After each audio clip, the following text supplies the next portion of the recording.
Imaginons cette situation. Le soir, après une journée fatigante, tu décides de te poser sur ton lit et de te reposer un peu. Tu observes alors ton plafond et tu laisses ton esprit réfléchir à plein de trucs différents. Tu te mets alors à repenser à ce moment où tu as découvert pour la première fois cette activité qui te plaît tant. Tu repenses à ce moment où tu as été pour la première fois fier de toi. Pourtant, lorsque tu quittes le passé et que tu reviens au présent, que tu te regardes allongé sur ce lit un soir comme les autres, tu te dis que finalement, tout ça, c'est pas si cool que ça en fait. Bien sûr que tu as réussi, bien sûr que tu es heureux, mais il y a quand même un truc qui va pas. C'est comme si ce n'était pas vraiment toi qui avais accompli ces actions. C'est comme si c'était quelqu'un d'autre qui avait vécu à ta place. C'est assez bizarre comme sensation parce que c'est toi qui as agi. C'est toi qui as travaillé dur tout ce temps, c'est toi qui as dû faire des sacrifices et c'est toi qui as réussi, pas quelqu'un d'autre. Alors pourquoi tu as l'impression de ne pas être vraiment toi-même? En vérité, la réponse elle est très simple et tu la connais certainement. Si aujourd'hui tu n'es pas à ton maximum, à ton prime, c'est bien parce que tu ne fais pas les choses pour toi, mais pour les autres.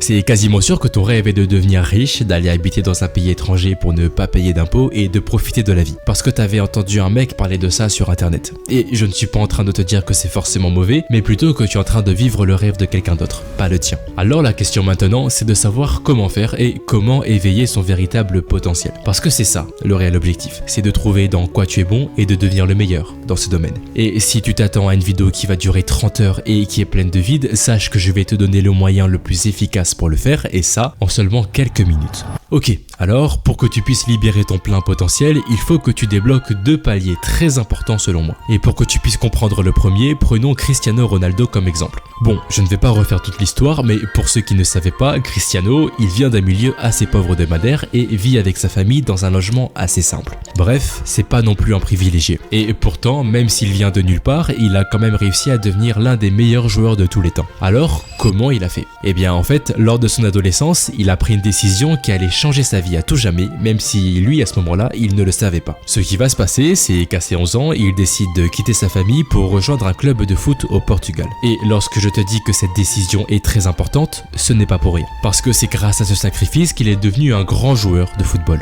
Mais s'il a réussi cet exploit, ce n'est pas seulement grâce à son talent inné pour le foot. En fait, Cristiano, il avait compris quelque chose qui pouvait tout changer. Ce qui le différencie d'un joueur normal à cette époque, c'est sa discipline. Contrairement à ses camarades, Ronaldo ne se contentait pas seulement de ses entraînements, il en rajoutait d'autres pour renforcer son physique. Pendant que les autres allaient se reposer, lui, il faisait des pompes et des abdos pour devenir plus fort. Alors oui, c'est vraiment cliché comme entraînement. Mais ce qu'il faut retenir de ça, c'est que ce jeune adolescent savait qui il était et qui il voulait devenir. Son objectif n'était pas de devenir un bon joueur, mais de devenir le meilleur joueur. Et donc, ce qui fait de lui quelqu'un d'unique, c'est qu'il savait qu'il possédait déjà en lui une volonté de faire et une discipline à toute épreuve. C'était ça, ses qualités, et il a su en tirer des avantages. C'est pour ça qu'aujourd'hui, je pense qu'il est primordial pour chacun de nous de trouver nos points forts et de les utiliser au maximum. Mais quand je te parle de points forts, je ne te parle pas d'être intelligent, d'avoir de bons réflexes ou de savoir gérer plusieurs informations à la fois. Oui, c'est vrai que c'est vraiment pratique, mais ça reste des compétences qui peuvent être apprises à force de travailler.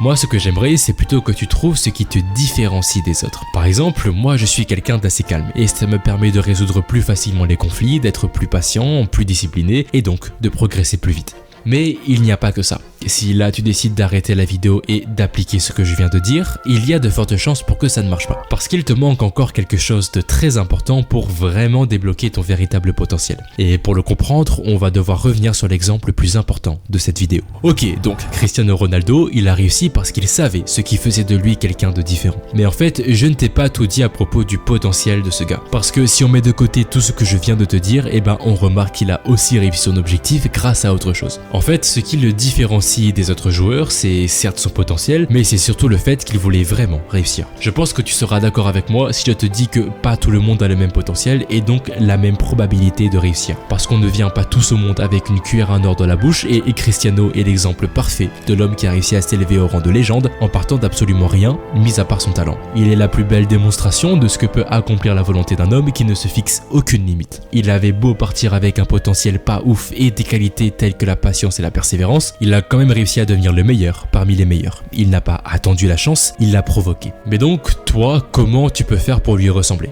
Eh bien, tu vas voir, c'est pas très compliqué. Parce qu'en fait, il n'y a pas de méthode magique. Il suffit simplement de se donner les moyens de le vouloir. Si la flamme de la réussite n'est pas en toi, il faut l'allumer. Ça peut être en étant admiratif d'une personne ou en se prenant une de grandes claques de la vie. Bref, il faut rechercher le changement si tu veux l'attirer à toi. Tu sais, c'est bien beau de faire confiance au destin. Mais la vie, c'est pas non plus une croisière tranquille où tu te reposes. Effectivement, tu ne sais pas où est-ce que le destin va t'emmener. Mais même si tu ne connais pas le chemin que tu vas entreprendre, c'est pourtant bien à toi de prendre les commandes et de foncer vers l'avenir qui t'est destiné.